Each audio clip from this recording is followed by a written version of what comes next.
Qu'est-ce qui t'a donné le petit coup de boost, le petit coup de courage, tu vois? Parce que c'est souvent la problématique des gens qui veulent entreprendre au début. On voit tous les problèmes avant même d'avoir démarré. On a un peu la crainte, la peur. Qu'est-ce qui t'a donné ce petit coup de boost pour te dire: «Allez, c'est parti, j'y vais, let's go»? Je suis quelqu'un, je suis un grand rêveur, déjà, pour commencer. Encore aujourd'hui, un très grand rêveur. Donc, j'ai toujours des rêves. Et même quand j'arrive à les accomplir, pour certains, j'en ai d'autres qui arrivent. Donc ça, déjà, et j'essaie de travailler là-dessus parce que ça fait aussi...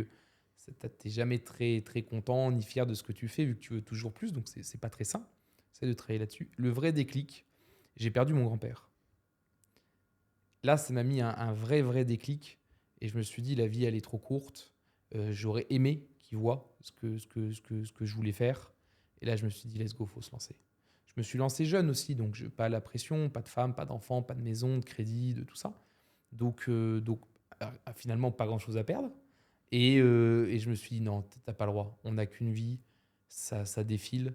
Je pourrais pas rester à faire mon travail que je faisais en costard cravate, 8h, 18h. Impossible. Mmh. Donc ça a été ça le déclic, un décès et le fait de dire mais non, mais si tu veux accomplir des rêves, en fait, dans le salariat, c'est quoi? Il faut que je devienne patron d'une des entreprises du CAC 40 pour avoir mes objectifs.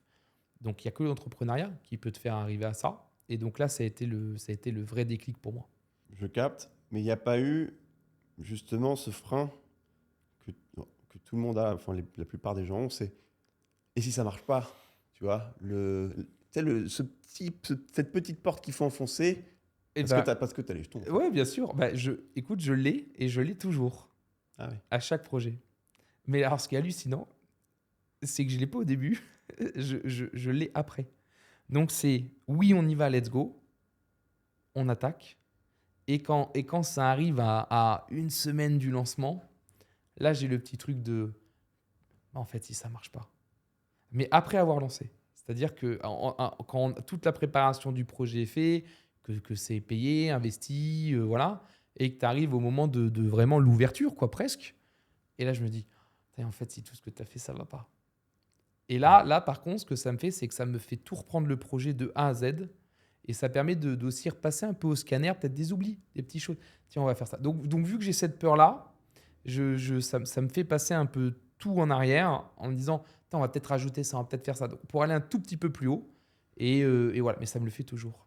Mais après, je ne lis pas le avant. Avant, j'ai l'excitation et l'envie d'aller tout déchirer. Donc c'est let's go, on tente. Ça marche pas, c'est pas grave. Et avant le lancement, c'est putain, mais est-ce que c'est sûr que c'est bon, c'est le bon axe? Est-ce que ça manque pas des choses? Est-ce qu'il faut pas faire plus de choses? Est-ce Ça, je que. pense que c'est toujours, on peut Voilà. rassurer les gens aussi. Je pense que tu es obligé de passer par cette phase-là. Tu peux pas être sûr à 100% que tu es dans la bonne direction. C'est obligatoire ce truc-là. Ouais. Et je pense que ça sera toute ma vie. Et c'est sûrement le cas de beaucoup de gens. C'est pas grave. Faut y aller, il faut prendre ça comme une force. Il faut prendre cette peur d'échec pour du coup transformer ce qu'on veut faire encore plus haut et encore mieux. Se surpasser. Dire ce que je viens de faire maintenant, j'ai un petit doute. Si tu veux pas le doute, fais mieux que ce que tu viens de faire maintenant. Hmm.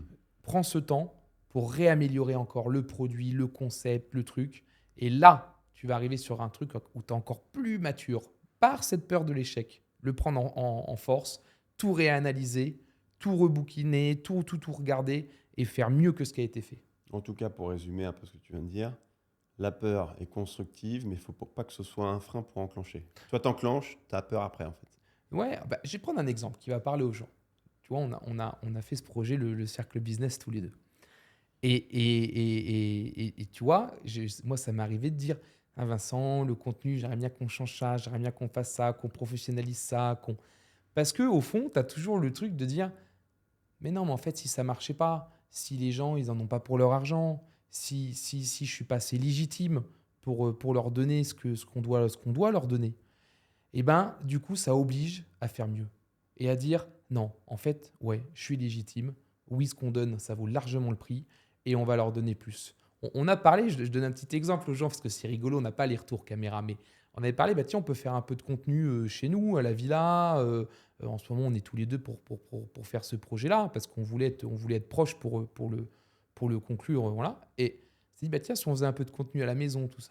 Et moi, j'ai dit à Vincent, c'est assez rigolo, j'ai dit, non, on va louer des heures de podcast et de studio. On va tout tourner avec des caméras professionnelles, des micros professionnels. Je veux tout, que ça soit carré, professionnel, Sauf que les bien lampes, elles tourné. lâchent. Et sauf que là, la Ça, lampe c'est vient de lâcher. professionnel. Et là, on va gueuler. Donc c'est l'exemple de j'ai un peu peur parce que j'ai toujours cette petite peur sur tous les projets et ça oblige à faire encore mieux et je veux être sûr que le produit corresponde. Donc on relève encore la barre, on relève encore la barre.